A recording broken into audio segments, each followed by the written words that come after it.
Hoy hemos tenido la sesión de métricas en el programa de ABC, de Negocio Internet, en EDEM. Hemos arrancado con aspectos más conceptuales, hemos puesto el marco en lo que es el Digital Analytics y básicamente hemos explicado pues, tanto lo que es la parte más de herramientas y terminología y lo que es la parte más conceptual y de negocio.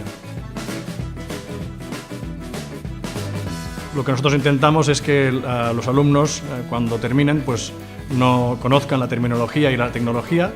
pero que hagan un enfoque de negocio, ¿verdad? Y para eso también hemos dado un modelo de trabajo en el que a ellos les permite, desde objetivo de empresa, estrategias de negocio y tácticas para llegar a estas estrategias, pues cómo esto lo van bajando y lo van vinculando al final pues a los datos y a las tecnologías que utilizamos para recoger estos datos, ¿no?